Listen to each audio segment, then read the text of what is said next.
Israel ने Yemen में की भीषण गोलाबारी। हूती विद्रोहियों पर कहर बनकर टूटी इजरायली एयरफोर्स। यमन के 2 शहरों में किया जमकर हवाई हमले। कांप उठे हूती। लेबनान में नसरल्लाह के साथ ही उसके सभी बड़े कमांडर मारे गए। इजरायली हमलों में हिजबुल्लाह की रीढ़ टूट गई है। इजराइल ने हिजबुल्लाह के नेतृत्व को ही खत्म कर दिया है। वहीं हिजबुल्लाह के सभी बड़े कमांडरों को ढेर करने के बाद अब इजराइल ने अपने तोपों और मिसाइलों का मुंह यमन की तरफ मोड़ दिया है। नेतन्याहू अब वो करके दिखा रहे हैं जो उन्होंने कहा था। इजरायली सेना ने यमन पर कहर बरपाना शुरू कर दिया है। इजराइल के लड़ाकू विमानों ने यमन के बिजली संयंत्र को निशाना बनाकर इतना भीषण हमला किया कि पूरी बिजली संयंत्र आग के गोले की तरह नजर आने लगी है।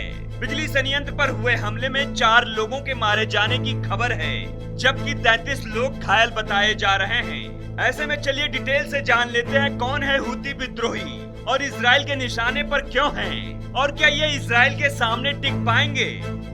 यमन के उत्तर पश्चिम से रहने वाला एक अल्पसंख्यक समूह है। इन विद्रोहियों का नाम हुसैन अल हैथी के नाम पर पड़ा। हुसैन अल हैथी एक सामाजिक आंदोलन के संस्थापक थे। साल 2000 में हूतियों ने यमन के शासक के खिलाफ लड़ाई लड़ा। इसके बाद अरब स्प्रिंग विरोध प्रदर्शन के कारण उन्हें और ज्यादा शक्ति मिली। हूतियों ने यमन के राजशाही के खिलाफ विद्रोह का बिगुल फूंका। उन्होंने राजधानी सना को घेर लिया और 2014 में उस पर कब्जा कर लिया। हूतियों ने अपदस्थ राष्ट्रपति सलेह को देश छोड़ने पर मजबूर कर दिया। इसके बाद हूतियों ने राष्ट्रपति के वफादार रिपब्लिकन गार्ड को भी निपटा दिया। इससे यमन की 80% आबादियों पर हूतियों का कब्जा हो गया।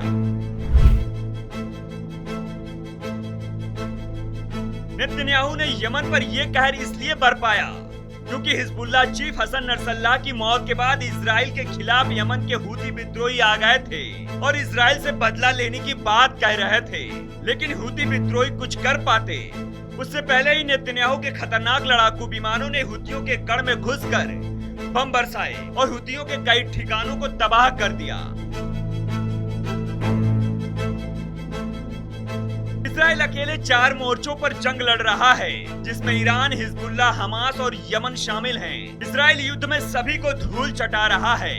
इजराइल के शीर्ष नेतृत्व ने अपने एयरफोर्स से साफ कहा है, जो भी इजराइल को नुकसान पहुंचाने की कोशिश करेगा, इजरायली वायुसेना खुद उस तक पहुंचेगी और उसका नामो निशान मिटा देगी।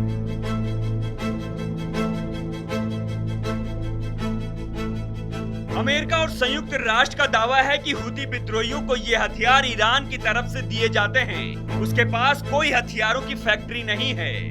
वे AK-47 जैसे राइफलों से लेकर ड्रोन और एंटीशिप मिसाइलों का इस्तेमाल करते हैं। दावा ये भी किया जा रहा है कि इसके अलावा उनके पास और कई खतरनाक हथियार हैं। फिलहाल कैसी लगी आपको हमारी ये खबर, हमें कमेंट सेक्शन में जरूर बताइएगा। ऐसे ही खबरों के लिए बने रहिए आर भारत ओरिजिनल के साथ।